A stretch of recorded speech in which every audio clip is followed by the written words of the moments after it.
Ustawa wiatrakowa może jeszcze poczekać. Niemcy będą wydobywać gaz, nie bacząc na ekologów. Rosja uśmiecha się przez łzy, bo polityka potęg naftowych zagraża jej jak gwiezdne wojny Reagana.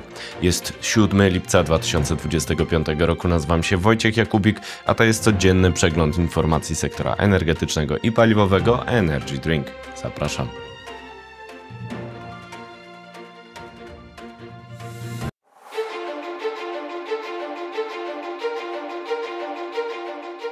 Partnerem kanału Energy Drink jest Orlen. Zaczynamy jak zawsze od informacji dnia. Cios naftowy w Rosję. Kreml uśmiecha się przez łzy po szczycie OPEC+.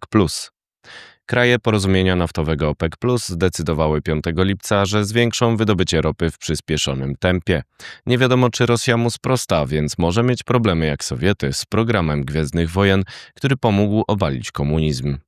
8 członków OPEC+ podniesie wydobycie ropy o 548 tysięcy baryłek dziennie od sierpnia. To wzrost wolumenu podwyżki z 411 tysięcy zaplanowanych na lipiec, który podniesie nadpodaż na rynku. To ciąg dalszy wycofywania się z cięć wprowadzonych przez OPEC+ w 2022 roku, które ruszyło w kwietniu tego roku. Tempo jednak rośnie.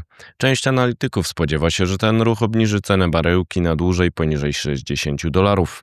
Przyspieszenie podwyżki wydobycia może być skutkiem rozczarowania Arabii Saudyjskiej faktem, że cięcia nie przynosiły podwyżki cen ropy, ponieważ maruderzy układu nie wywiązywali się z nich w przeszłości.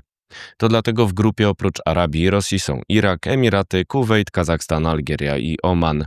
Wzrost produkcji będzie oznaczał ułatwienie na szlaku do rekompensaty nadwyżek wynikających z nieprzestrzegania układu.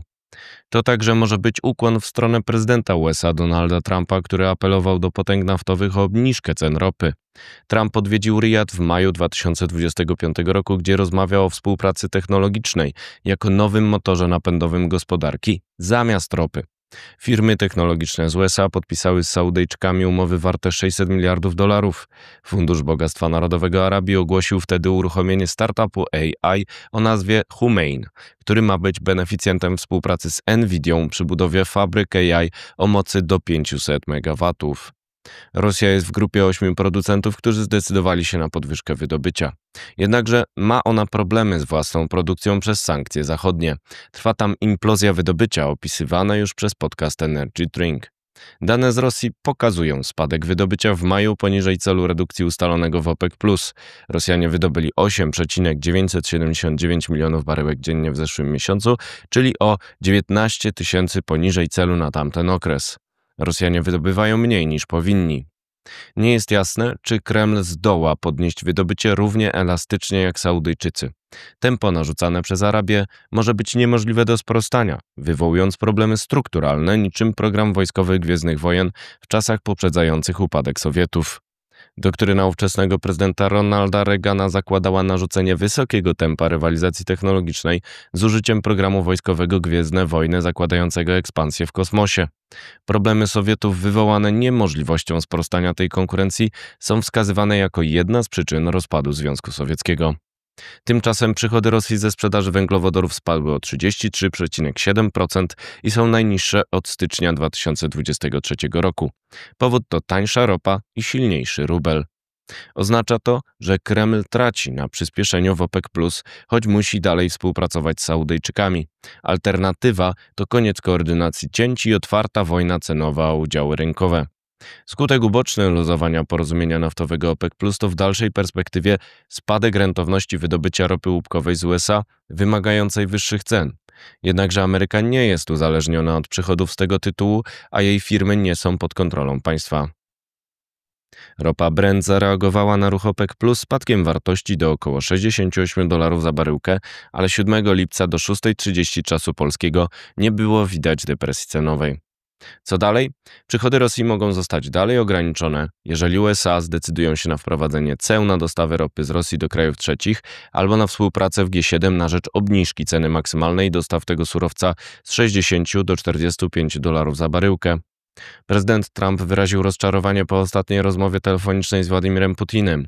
Ocenił, że zamierza on kontynuować agresję na Ukrainie pomimo inicjatywy Kijowa i Waszyngtonu na rzecz bezwarunkowego zawieszenia broni z kwietnia. Trump rozmawiał także z prezydentem Ukrainy Wołodymyrem Zełeńskim. Ukraiński przywódca ocenił, że rozmowa była bardzo dobra. Nie jest jasne, czy oznacza to, że USA są gotowe na nowe działania przeciwko Rosji i na rzecz Ukrainy. Czas na pozostałe wieści na początek z Polski.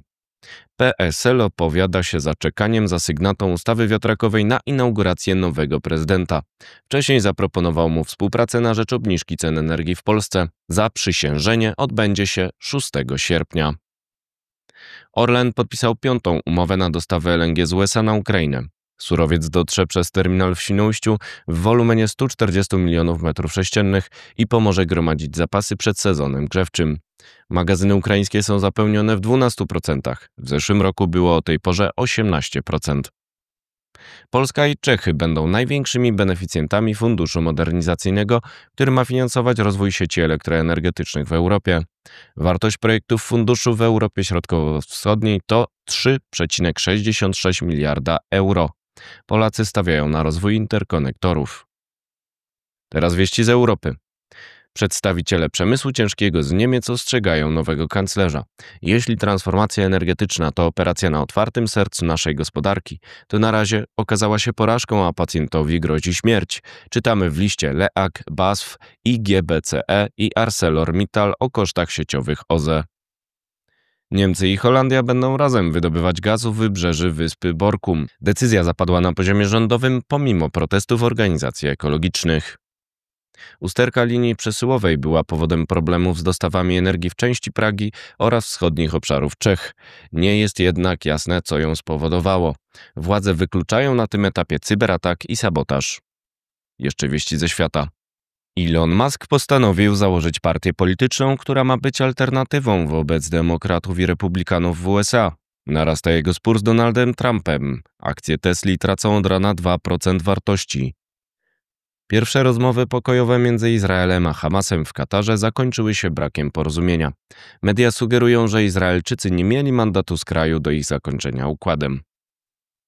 Każdy kraj popierający antyamerykańską politykę BRICS zostanie objęty cłami 10%. Nie będzie wyjątków, napisał Donald Trump na Truth Social. Sekretarz generalny NATO Mark Rutte powiedział w New York Times, że jeśli Chiny zaatakują Tajwan, mogą poprosić Rosję o otwarcie drugiego frontu poprzez atak na któreś z państw sojuszu.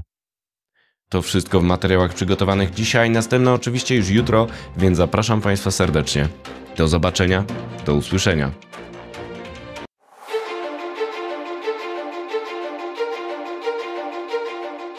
Partnerem kanału Energy Drink jest Orlen.